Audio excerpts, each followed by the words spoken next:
Kita membicarakan hal yang sangat kontroversi tentang printing money. Di sini banyak sekali mazhab yang berpendapat bahwa printing money itu menyebabkan inflasi. Jadi ada banyak sekali yang bertanya kenapa Bosman ini sangat menyarankan untuk printing money. Tentunya saya sebagai pemrakarsa printing money dalam ekonomi makro dan mikro di Indonesia sebenarnya bukan berniat asal bicara dan berniat membuat negara ini inflasi, membuat negara ini rugi. Tetapi kalau saat ini pejabat keuangannya, menteri keuangan dan jajaran direksi dari petinggi-petinggi di kementerian banyak yang berbeda ilmu pengetahuannya dengan apa yang Bosman atau kaum Newmind memahami tentang printing money yang berbasis di MMT atau Modern Monetary Theory-nya yang digagas oleh Michael Hudson. Ya nggak salah, tapi kita berusaha menyederhanakan pemahaman tentang printing money. Apakah itu akan menimbulkan inflasi? Mungkin ada benarnya, tapi selama hal itu bisa terkendali, jadi inflasi menurut saya tidak bermasalah, asal jangan hyperinflation. Kalau misalnya deflasi, apakah menakutkan?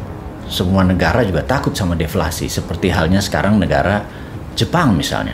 Nah, bersama ini sebaiknya kita urai apakah yang dimaksud dengan printing money. Jadi prinsip dasarnya adalah di dalam teori ekonomi yang kita anut atau yang kaum Newmind anut adalah printing money dalam hal ini adalah quantitative easing atau pelonggaran di dalam fiskal keuangan. Saat ini sudah hampir beberapa tahun di Indonesia kita atau pemerintah pusatnya menggunakan quantitative tightening yang sangat ketat sekali sehingga kredit di perbankan ciri-cirinya adalah tidak keluar atau mengucur dengan deras. Ini yang kita harap ke depan pemerintah dalam 3 tahun ini yang sampai tahun 2024 di masa akhir jabatan periode kedua, mudah-mudahan nggak nambah periode ketiga ya, sampai akhir dari periode kedua ini kira-kira masih 3 tahun, dan selama 7 tahun kan kira-kira menghutangnya kira-kira 4.500 triliun. Mudah-mudahan Bapak pejabat yang di atas dan Ibu yang berkaitan dengan keuangan, ada baiknya Anda melunasi saja hutang itu setidak-tidaknya separuh deh, dari 4.500 ke 2.000-an, 3.000-an gitu ya. Jangan didiamkan. Kalau didiamkan, strategi Anda meminjam uang tadi dari 4.500 pinjamnya atau total semua mungkin saat ini 6.500 triliun bisa-bisa menjadi 11.000 triliun, dan itu kasihan buat nanti siapapun yang menjadi pemimpin di tahun 2024, kalian yang pesta, kami yang cuci piring gitu ya.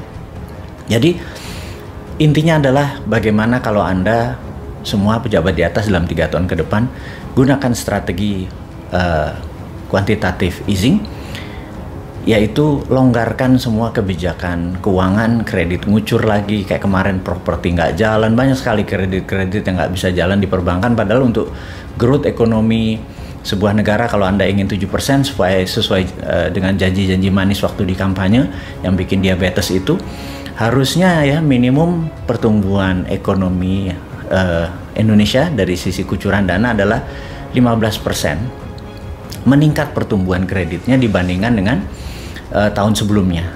Saat ini tahun per tahun berjalan year to year, paling tumbuhnya cuma 4-5% dibandingkan tahun sebelumnya, dan ya tumbuh nasionalnya sekitar 2-3%-an, dan itu terjadi fakta di lapangan saat ini.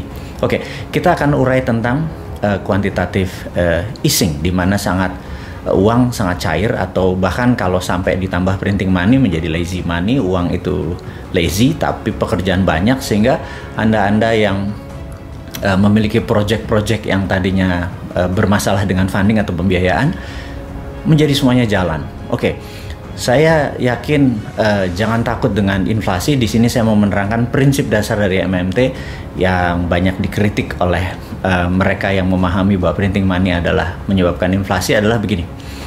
Saya lebih suka harga beras, atau kami kaum MMT ini, Modern Monetary Theory ini, lebih suka harga beras itu 20.000 per liter tapi semua orang bisa membeli beras.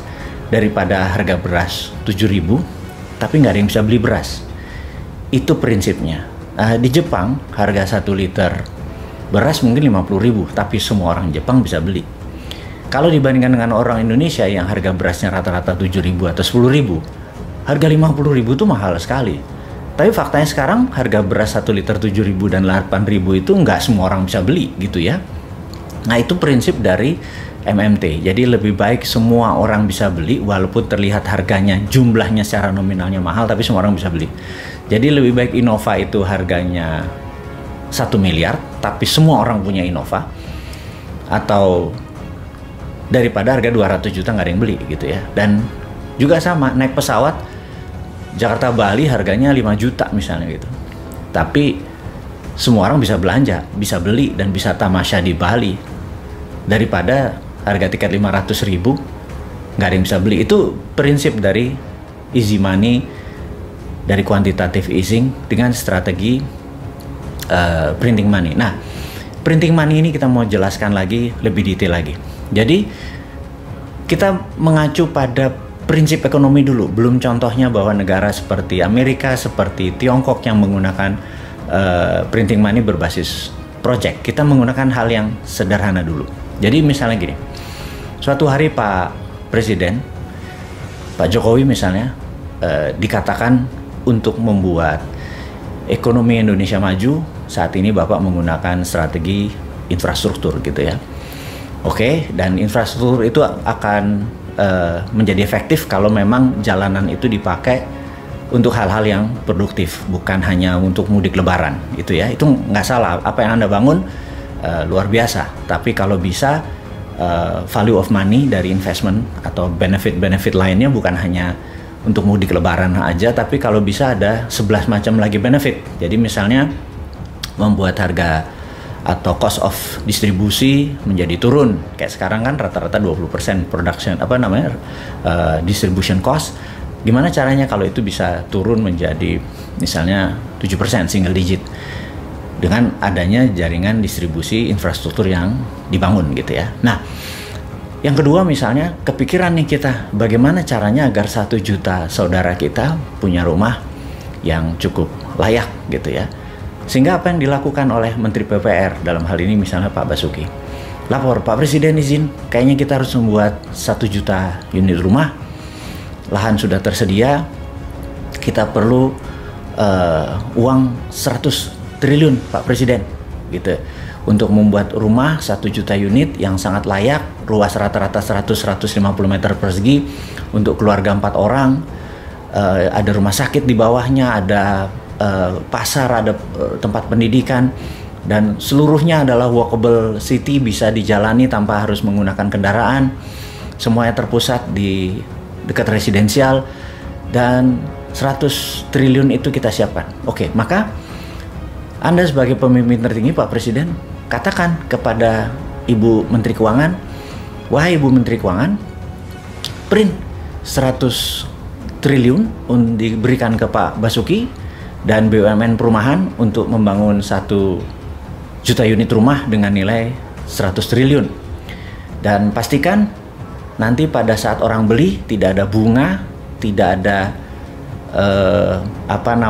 interest dari mereka yang harus membeli tersebut, dan Anda Pak Basuki menjualnya adalah par price, alias modalnya 100 triliun ya nanti harus balik 100 triliun tanpa dibungakan. Dan pastikan nomor 1, Pak Menteri PUPR harus menyiapkan seluruh konstruksi tadi, biaya tadi adalah barang-barang lokal, kusennya lokal, semennya lokal, batanya lokal, 100% lokal, nggak boleh ada unsur impor apalagi unsur dari Tiongkok, tidak boleh. Nah, dengan hal itu Krakatau Steel besinya langsung menyala pabriknya, kemudian semen, kemudian paku, kemudian kayu, genteng, dan lain sebagainya, lantai dan lain sebagainya langsung diproduksi dan dibayar apa adanya. Kemudian ketika ada orang membeli properti tersebut, uangnya langsung dikirim ke Menteri Keuangan, dan begitu uangnya masuk, dibakar. Masuk 1 juta dibakar, masuk 1 miliar dibakar, masuk 10 miliar dibakar gitu ya. Di tahun kelima diharapkan sold 100% karena tidak ada biayanya, tidak ajaib. Dan begitu bangunan itu berdiri, sold, terjual 100%, uang masuk ke Menteri PPR dan langsung dikirim ke Menteri Keuangan, dibakar. Selesai. Jadi uang tersebut nol, tidak ada beredar di masyarakat lagi. Kemudian masyarakat memiliki rumah, dan 100 triliun tadi underlay-nya adalah project 1 juta unit rumah. Itu adalah prinsip printing money berbasis project, seperti halnya Tiongkok bangun sejak tahun 1989 hingga saat ini sudah hampir 40 tahun. Mereka membangun gila-gilaan, apa aja dibangun. Pokoknya bukan sekedar membangun rumah, tapi kemanfaatannya 12 level benefitnya. Kayak tadi, begitu rumah dibangun, kusennya dari Indonesia 1, gentengnya dari Indonesia 2, marmer atau keramiknya dari Indonesia, landscape, gardening, listrik, kabel, semuanya buatan Indonesia. Dan itu akan terjadi multiply efek daripada uang yang 100 triliun tadi mulai digulirkan. Dan sekali lagi, begitu masuk, disiplin, kita langsung kirim ke Menteri Keuangan dan dibakar.